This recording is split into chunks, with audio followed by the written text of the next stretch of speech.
નમસ્કાર મિત્રો,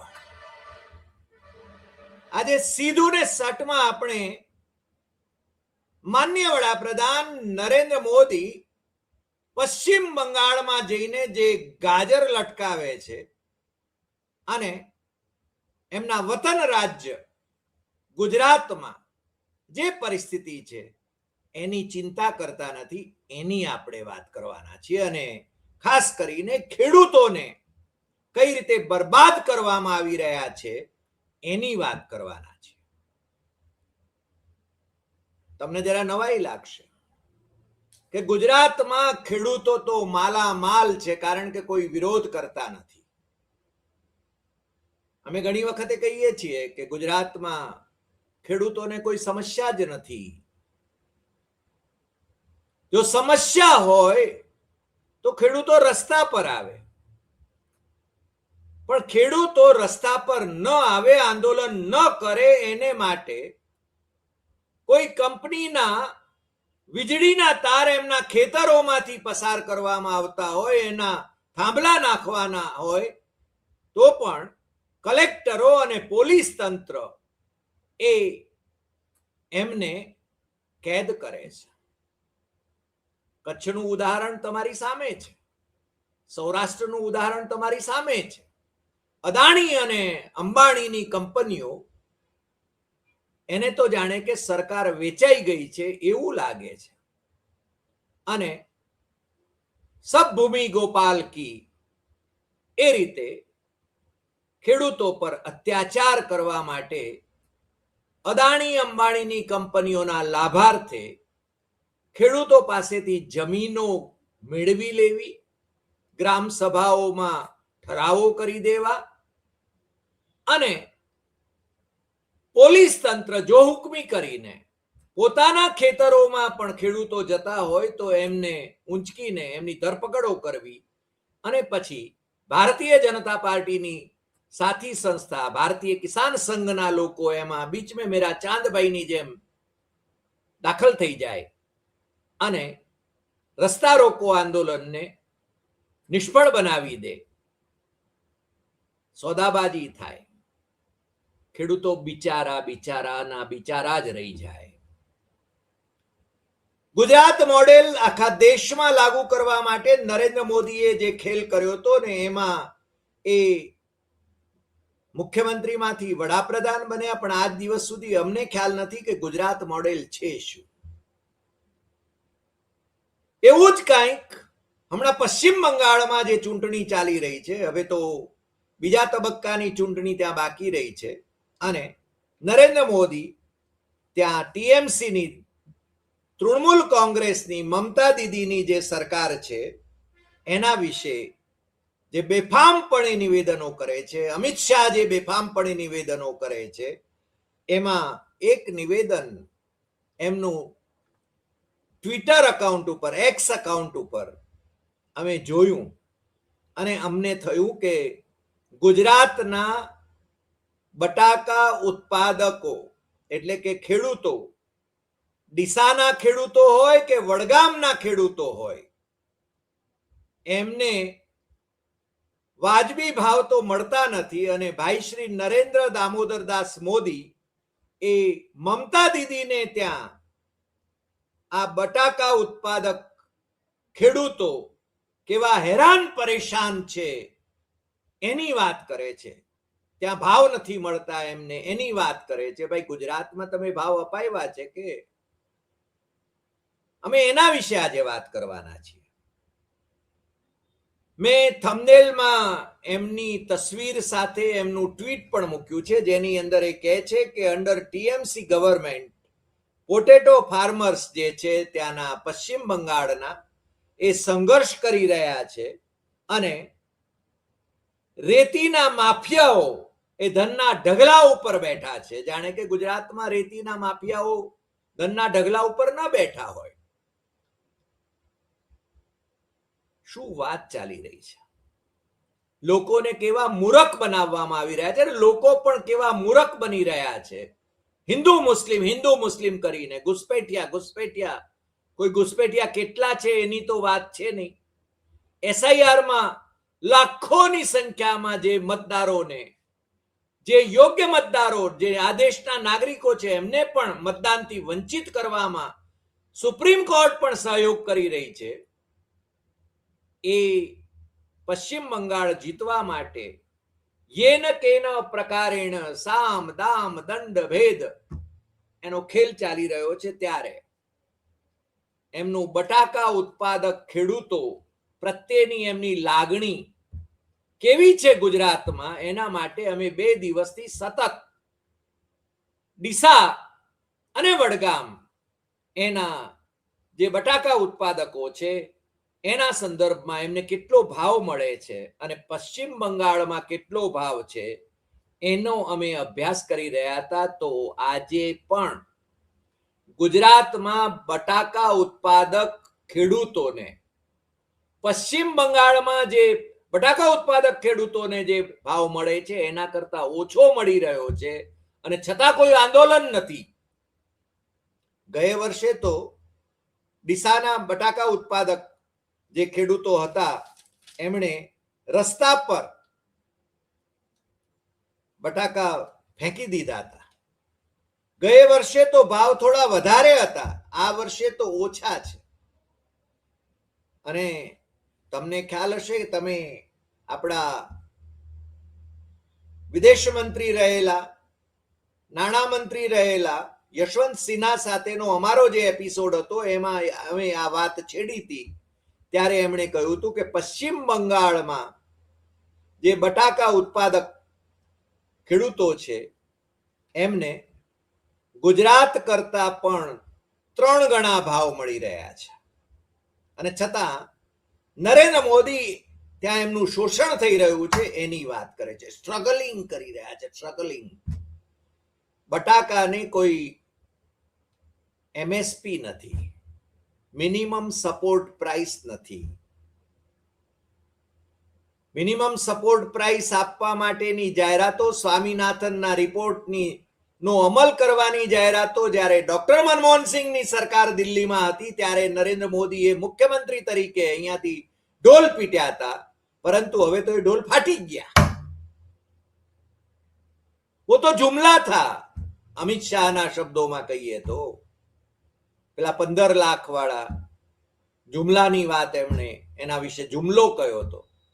લોકોને ગાજર લટકાવીને હિન્દુ મુસ્લિમ કરીને જે રીતે એ ભરમાવે છે એ આ બટાકા ઉત્પાદકોની વાતમાં અમે જે અભ્યાસ કર્યો એમાં પણ અમને છે ને બહુ સ્પષ્ટપણે જોવા મળે છે.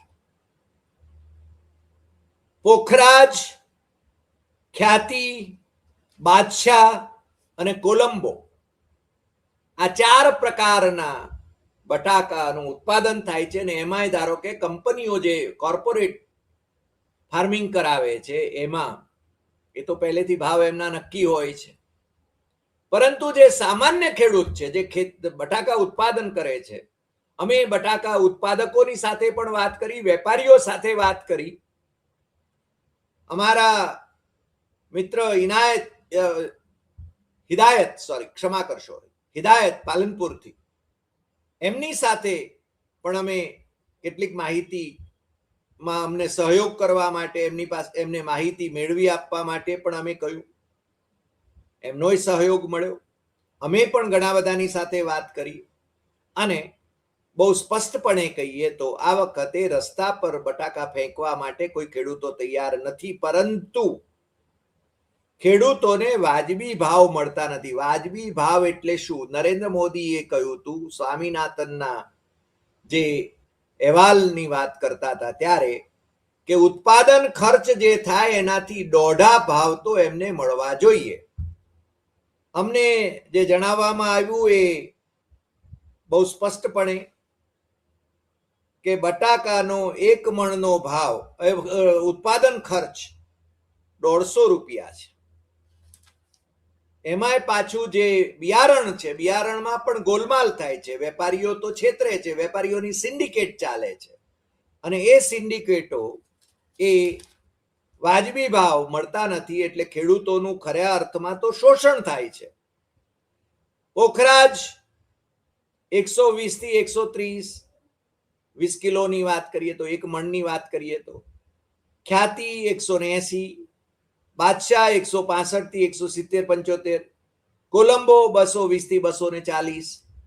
પણ આ પણ સારી ક્વોલિટીના હોય તો, અને બધા સારી ક્વોલિટીના ગણી લેવામાં આવે નહીં, કારણ કે ખેડૂતોનો જે ઉતારો છે એ વેપારીઓની સિન્ડિકેટો નક્કી કરે કે એની ક્વોલિટી શું છે ને એનો ભાવ શું આપવો. એટલે વેપારીઓ એમને બે રીતે છેતરે છે. અમે વેપારીઓની સાથે વાત કરી, એમના મોઢે પણ આ વાત આવી. કેટલાક ખેડૂત ઉત્પાદકો, બટાકા ઉત્પાદકો જે પોતે પણ વેપારી છે, એમની સાથે પણ અમે વાત કરી. એમાં તો એક ઉત્પાદકે તો મને બહુ સ્પષ્ટપણે એમ કહ્યું કે હું મારા ખેતરમાં રીતસર રડ્યો હતો અને હું રોયેલો, એમના શબ્દો હતા. અને પછી મેં નક્કી કર્યું કે મારે વેપારી બનવું છે, અને એ વેપારી બન્યા. એ આજે ઉત્પાદક પણ છે અને વેપારી પણ છે.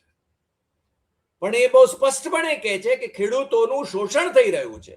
અને નરેન્દ્ર મોદી પશ્ચિમ બંગાળમાં બટાકા ઉત્પાદક ખેડૂતો જે છે એમના શોષણની વાત કરે છે, એમના સ્ટ્રગલની વાત કરે છે. ગુજરાત એમને દેખાતું નથી.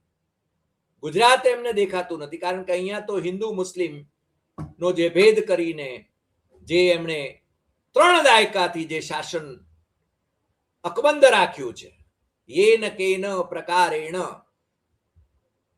ગુજરાત જાણે કે એમણે પોતાની મોનોપોલી છે ગુજરાત ઉપર. કોંગ્રેસ વાળાઓને ભાજપમાં ભેળવી દેવાના, કાં ખરીદી લેવાના, કાં છે ને ભાજપના મળતિયા ઉદ્યોગપતિઓના એજન્ટ બનાવી દેવાના. આમ આદમી પાર્ટી તો ભારતીય જનતા પાર્ટીની એજન્ટ હતી, એ તો હવે સાબિત થઈ ગયું. રાજ્યસભાના 10માંથી 7 જણા તો ગઈકાલે ભારતીય જનતા પાર્ટીમાં જોડાઈ ગયા, એમના સભ્યો. વધુ એક પણ જોડાવાની વેતરણમાં છે.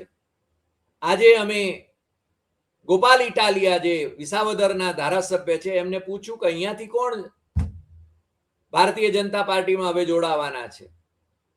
એમણે કહ્યું કે આપણું ફોકસ છે ને સુરત ઉપર છે, સ્થાનિક સ્વરાજની ચૂંટણીઓ ઉપર છે, આપણે કોઈની ઉપર શું કામ શંકા કરવી. આદિવાસી પટ્ટામાં અને સુરતમાં વિપક્ષ મજબૂત બને તો પણ ઘણું છે, એ પણ વિજય છે, એવા ગોપાલના શબ્દો હતા. અને ગોપાલ લડે છે. એમના ખેડૂત નેતા રાજુભાઈ બહુ લાંબો સમય સુધી આજ ભારતીય જનતા પાર્ટીની સરકારની જેલમાં રહ્યા. ખેડૂતોએ માર ખાધો અને રાજુભાઈએ માલ ખાધો એમ કહીએ તો ચાલે, કારણ કે એમણે ભારતીય જનતા પાર્ટીનો ખેસ પહેરી લીધો અને ટિકિટ પણ મેળવી લીધી. એટલે બંને કોંગ્રેસ હોય કે આમ આદમી પાર્ટી હોય, અહીંયા છે ને ભારતીય જનતા પાર્ટીએ કંઈ ચિંતા કરવા જેવી નથી. અને એટલા માટે જ કહું છું કે ડીસા હોય કે વડગામ હોય, ત્યાં બહુ જ ચિંતા કરવા જેવા આંદોલનો હવે થવાના નથી, આંદોલનો થવા દેવાતા નથી. અને ત્યાં કોલ્ડ સ્ટોરેજમાં જે બટાકા હવે ધીરે ધીરે એમાંથી બહાર આવે એટલે એમના ભાવ થોડાક વધારે મળે, પરંતુ ખેડૂતોને ઉત્પાદન ખર્ચ જેટલો એમનો થાય છે એટલો પણ એમને લાભ થતો હોય એવું લાગતું નથી, એટલું પણ વળતર મળતું હોય એવું લાગતું નથી. આ બધા આમ તો ડીસાના ભાવ મને જરા આ બાજુના વડગામના મેં જે અગાઉ ભાવ કયા એના કરતા જરા ઓછા છે. ડીસા તરફથી મને જે ભાવ મળ્યા એમાં ઢગલાના ભાવ કિલોના 4 થી 5 રૂપિયા થાય છે. બંગાળમાં એ 11 થી 12 રૂપિયા છે કિલોના. અને બંગાળમાં જે બટાકાનું ઉત્પાદન થાય છે એ બિહારમાં પણ જાય છે, બાંગ્લાદેશમાં પણ એક્સપોર્ટ થાય છે, અને પશ્ચિમ બંગાળમાં તો એનો ઉપયોગ થાય જ છે, પણ માનનીય વડાપ્રધાનને બટાકા ઉત્પાદકો ઉપર કેમ વારી જવાનું મન થયું પશ્ચિમ બંગાળમાં? કારણ કે એમની વોટ બેંક અંકે કરવી છે. ડીસામાં પોખરાજના ભાવ 20 કિલોના એટલે મણના 80 થી 130, ખ્યાતિના 120 થી 140, બાદશાહના 170 થી 180 આ અમને મળ્યા, અને કોલંબોના 300 થી 350. પણ મેં જેમ કહ્યું એમ કે આ ભાવ એમાં પણ જેમની ક્વોલિટી હોય એના જ, બાકી નહીં. અને એ જે ભાવ છે એમાં ખેડૂતોએ વેપારીને વેચી દેવાના હોય તો ભાવ ઓછા જ મળે. કોલ્ડ સ્ટોરેજમાં રાખે તો કોલ્ડ સ્ટોરેજનો ચાર્જ લાગે, અને કોલ્ડ સ્ટોરેજમાં રાખવા જેને પૈસાની તાત્કાલિક જરૂર છે એવા ખેડૂતો એ જ અને કોલ્ડ સ્ટોરેજમાં એને રાખીને એ જ અને રાહ ન જોઈ શકે, કારણ કે એમને તાત્કાલિક નાણાંની જો જરૂર હોય તો એમની શું વલે થાય.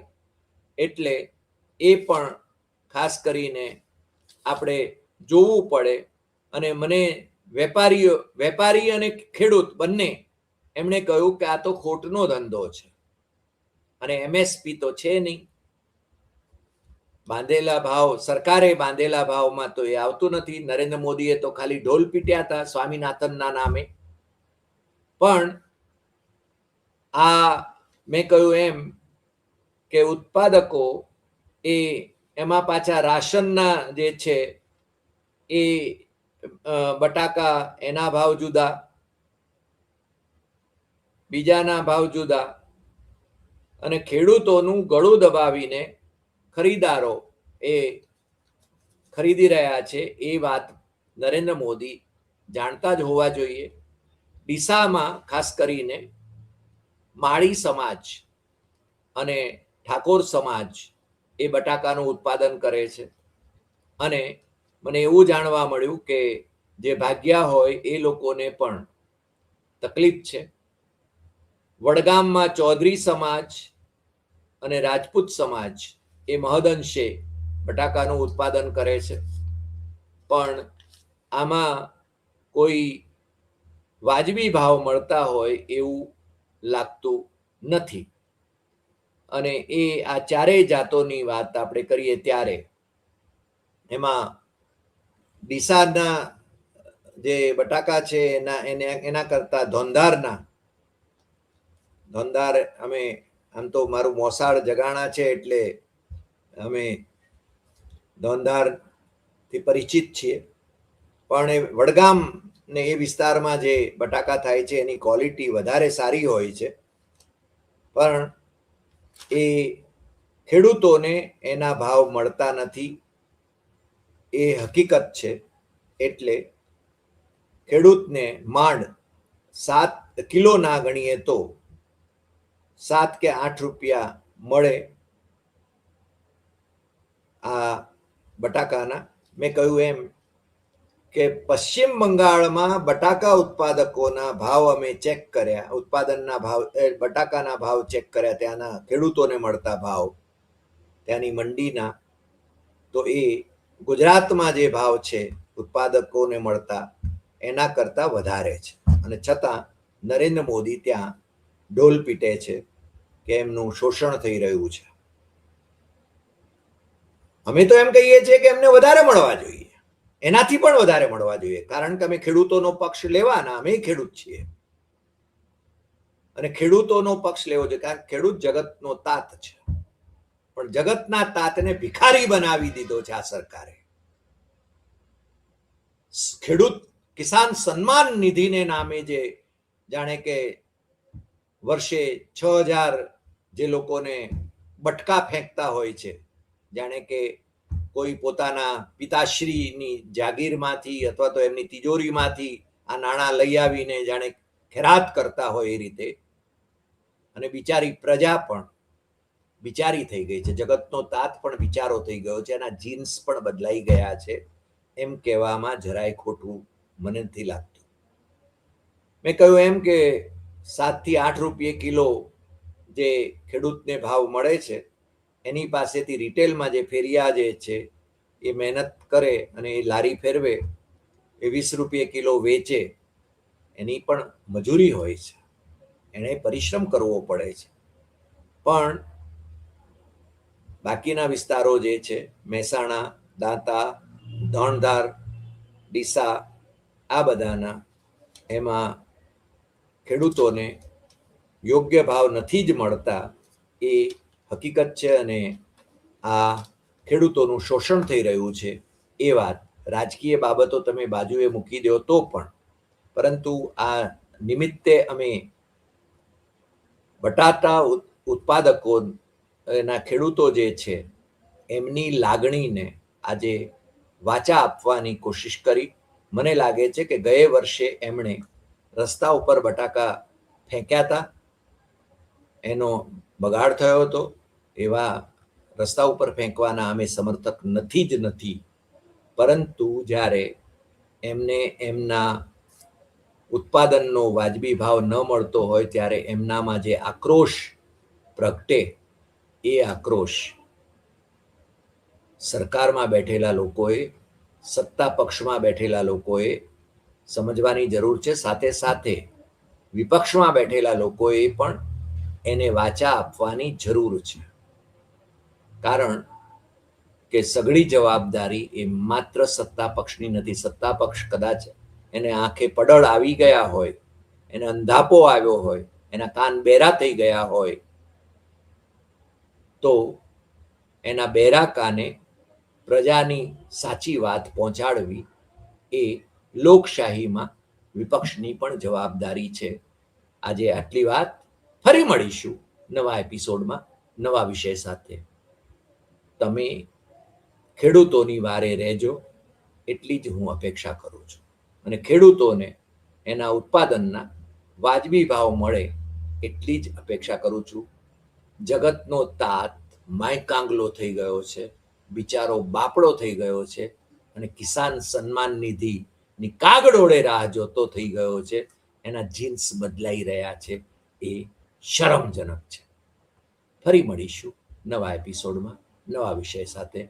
તમને જો આ એપિસોડ ગમ્યો હોય તો સૌથી વધુ શેર કરશો, લાઈક કરશો, કમેન્ટ કરશો, અને આપણી YouTube channel doctor Hari Desai Satyamevam Tathyam subscribe કરવા માટે દેશમાં અને વિદેશમાં આપના મિત્રોને જરૂર જણાવશો.